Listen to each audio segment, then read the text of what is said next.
मणिपुर में मौत के मुंह में फंसे थे मोदी, फिर मिला इशारा और कैसे एसपीजी ने बाहर निकाला।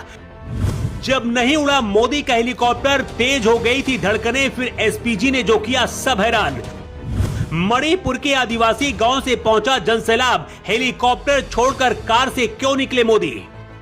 मणिपुर में जैसे उतरे पीएम मोदी, इंतजार में खड़ी थी आदिवासी भीड़। 2.5 साल का खत्म हुआ था इंतजार, लेकिन मौत के मुंह में फंसे मोदी को जब मिला इशारा तो एसपीजी दीवार बनकर खड़ी हो गई। मोदी को लेने जो हेलीकॉप्टर पहुंचा था वो भी नहीं उड़ सका और फिर सड़क के रास्ते मोदी को निकलना पड़ा। मोदी से मिलने के लिए मणिपुर की लाखों भीड़ आदिवासी गांव से पहुंची थी और मोदी को देखते ही बेकाबू हो गई। बेकाबू भीड़ को देखते ही मोदी हाथ जोड़ने लगे और एक बड़ा ऐलान कर दिया। लेकिन पहले जान लीजिए कि आखिर राष्ट्रपति शासन लगने के बाद मोदी को मणिपुर क्यों जाना पड़ा और जाने में इतनी देर क्यों हुई। जिस विवाद को खत्म करने गए हैं उसकी वजह क्या है। मणिपुर का जब भारत में विलय हुआ उसी दौरान एक कानून बना जिसके तहत आदिवासियों के लिए कुछ खास प्रावधान किए गए। पहाड़ी इलाकों में सिर्फ आदिवासी बस सकते हैं। मणिपुर के मैतेई समुदाय को अनुसूचित जनजाति का दर्जा मिला है, इसलिए वो पहाड़ी इलाकों में नहीं बस सकते हैं। लेकिन नागा और कुकी जैसे आदिवासी समुदाय चाहे तो घाटी और पहाड़ी दोनों जगह रह सकते हैं। नागा कुकी समुदाय मैतेई को जनजाति का दर्जा दिए जाने का विरोध कर रहा है, क्योंकि ऐसा हुआ तो मैतेई भी दोनों जगह रह पाएंगे। मतलब ये मामला आरक्षण का है। 20 अप्रैल 2023 को मणिपुर हाईकोर्ट के एक जज ने राज्य सरकार को अनुसूचित जनजाति यानी कि एसटी सूची में शामिल करने के लिए मैतेई समुदाय के अनुरोध पर विचार करने का निर्देश दिया था।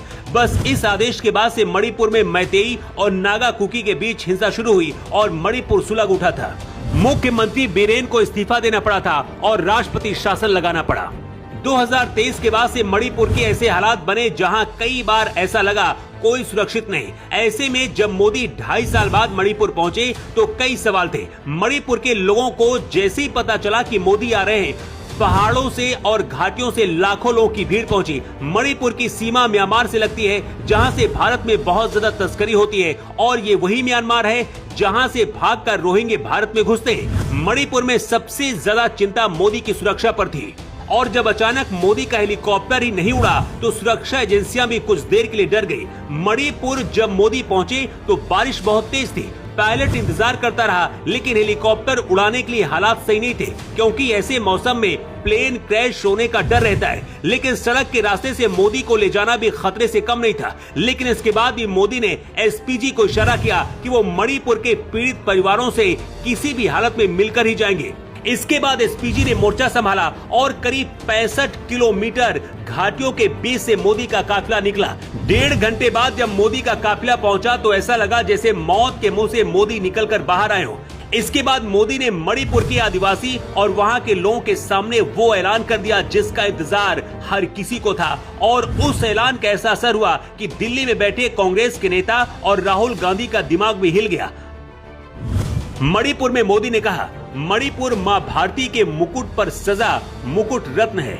हमें मणिपुर की विकासवादी छवि को लगातार मजबूत करना है। मणिपुर में किसी भी तरह की हिंसा दुर्भाग्यपूर्ण है। ये हिंसा हमारे पूर्वजों और हमारी भावी पीढ़ी के साथ भी बहुत बड़ा अन्याय है। मैं सभी संगठनों से शांति के रास्ते पर आगे बढ़ने की अपील करता हूँ। मैं वादा करता हूँ, मैं आपके साथ हूँ।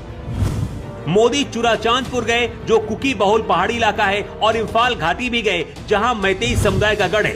पिछले 2 सालों से यहां हालात बेकाबू थे। दोनों समुदायों की एक दूसरे के इलाकों में आवाजाही बंद है।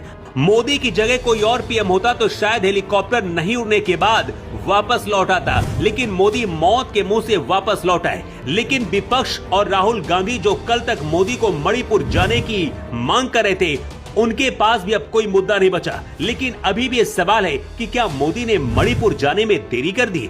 आपकी राय क्या है? कमेंट बॉक्स पर लिखकर आप जरूर बताएं।